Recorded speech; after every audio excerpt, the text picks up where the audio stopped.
টেলিভিশনের পর্দায় দেখা রূপকথা গল্পের মতোই যেন তাজহাট জমিদার বাড়ির ইতিহাস।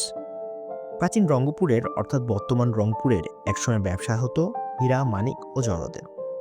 বিক্রি হতো নামি দামি হীরা, মানিক ও জহরত খচিত তাজ বা টুপির। আর এই স্বর্ণ ব্যবসা শুরু করেছিলেন মান্নান লাল রায়, যিনি সুদূর পাঞ্জাব হতে রঙ্গপুরে মাহিগঞ্জে এসেছিলেন ব্যবসায়িক উদ্দেশ্যে।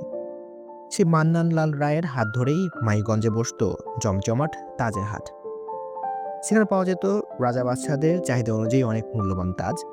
সেই তাজ বিক্রির হাটই সময়ের পরিক্রমায় প্রসিদ্ধি লাভ করে তাজহাট নামে, যা বর্তমানে রংপুর মহানগরীর প্রাণকেন্দ্র হতে প্রায় 6 কিলোমিটার দূরে অবস্থিত।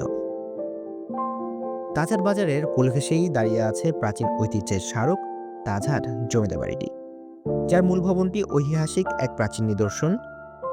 বর্তমান তাজহাট বাজার হতে উত্তর দিক দিয়ে প্রধান ফটক অতিক্রম করে ক্রমান্বয়ে পশ্চিমে কয়েক শত গজ পেরিয়ে জমিদার বাড়ির প্রধান প্রবেশপথে আসা যায়। রংপুরের প্রাচীন ইতিহাস থেকে জানা যায়, মান্নান লাল রায়ের তাজ বিক্রির হাট থেকে তাজহাট নামকরণ হয়, আর সেই থেকেই জমিদার বাড়িটি পরিচিতি পায় তাজহাট জমিদার বাড়ি হিসেবে। এই জমিদার বাড়িটি নির্মাণ করেছিলেন মান্নান লাল রায়ের বংশধর রাজা গোবিন্দ লালের পুত্র গোপাল লাল রায়, যিনি পরাক্রমশালী শাসক হিসেবে ঊনবিংশ শতাব্দীতে বৃহত্তর রংপুর শাসন করেন। তার শাসনামলের 10 বছর অর্থাৎ 1908 থেকে 1917 সাল পর্যন্ত এই সময় ধরে বিভিন্ন নকশা ও কারুকাজ খচিত ভবনটি নির্মাণ করেন প্রায় 2000 নির্মাণ শিল্পী। 76.20 মিটার দৈর্ঘ্যের ভবনটি নির্মাণে ব্যবহার করা হয়েছে বিদেশি সাদা মার্বেল পাথর, আর এতেই তৎকালীন সময়ে এর ব্যয় দাঁড়ায় প্রায় 1.5 কোটি টাকা।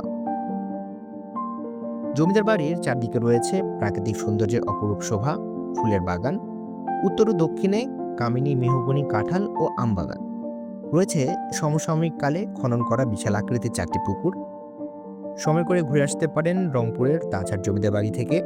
দেশের যে কোনো প্রান্ত থেকে বাস, ট্রেন, প্লেন যে কোনোভাবে রংপুরে চলে আসতে পারেন, অতঃপর অটো বা রিক্সা নিয়ে সহজেই ঘুরে আসতে পারবেন এই জমিদার বাড়ি হতে।